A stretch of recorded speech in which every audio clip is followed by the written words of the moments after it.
It's this little guy. Okay, now we're going to talk more about your interface and what it does, but real quickly, just jot this note down, all right?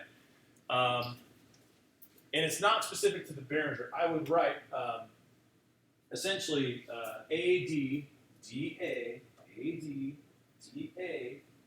interface. ADDA interface.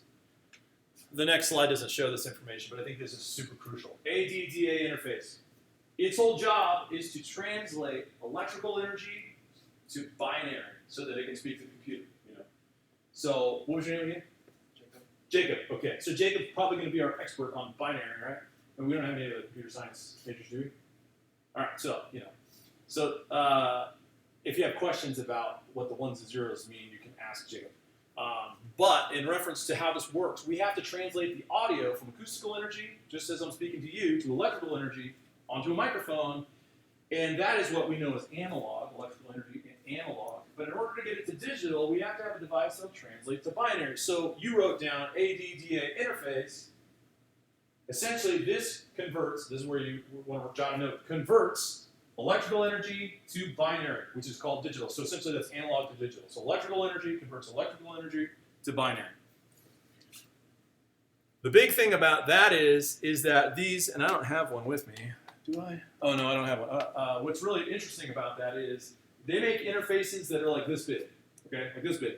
You can buy an interface that's this big. Now, it's not going to do a lot except for convert to and from the AD to DA, which is analog to digital, digital to analog.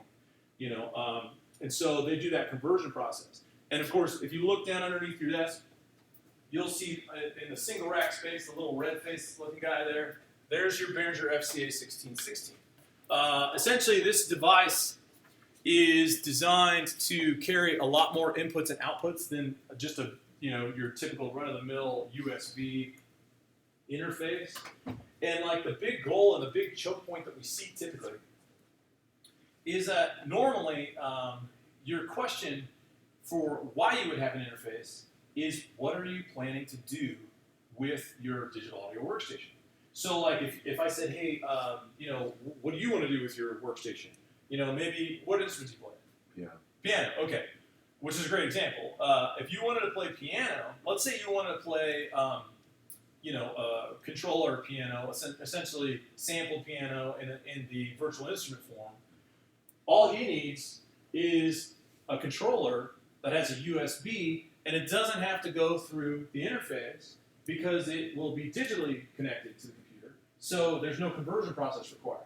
But if he said, hey, I have an upright piano at home, and I want to record my upright, my suggestion immediately from an interface standpoint is well, you're going to want to do it in stereo, so you're going to want to have two microphones, which means you're going to then be required to have an interface that has at least two inputs.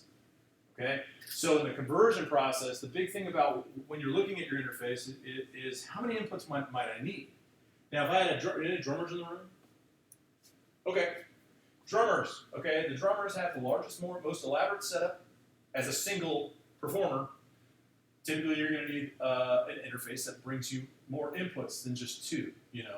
And there's a way that you can tether these. We'll kind of talk a little bit more about that in the future. Because right now, this is a little ahead of where you should be. But the big thing is with a setup that large, a lot of times we have to talk about what we call the in and out count, the I/O count. At this point in time, I'm going to go ahead and just mention that the way that we are going to set up your system, it will require two things. It's going to require that you bring, of course, I don't know if they have these. I guess they have, each one of your workstations have a pair of headphones locked into the system? Yes, looks like it. Okay, well, hey, good news is you don't have to bring your headphones. Typically in a lab, you'll need headphones. Those headphones should be directly connected to your Behringer FCA1616. So the big thing that you need to focus on here is normally, if you're used to plugging your headphones into your computer directly, although it can be done, typically for more professional work with Pro Tools, you're going to almost always use an interface. Okay, so the computer has the ability to convert, obviously, to some sort of analog output, because without it, you wouldn't have speakers or you wouldn't have headphones. So you can use your internal system, or you can use your external system as an interface would provide. Now, the interface benefit is that you get a better quality of conversion.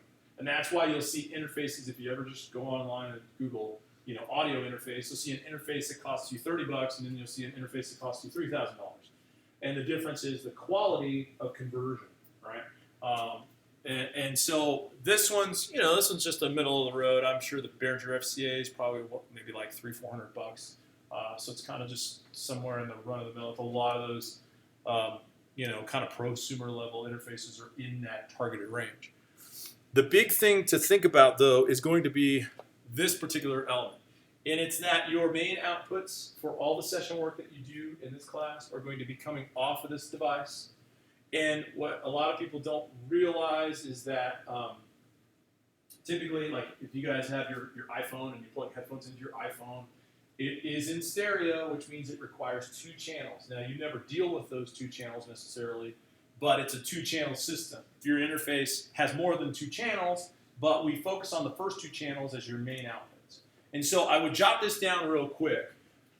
1-2 main outs for your outputs. And you could just put 1-2 main output. And I would write these 2 bullet points down. Playback for main tracks, analog out, and then the bullet point headphones, 2 headphone jacks. And then you don't have to necessarily write all that other stuff down. I'll mention this to you, and then we'll jump into the next thing.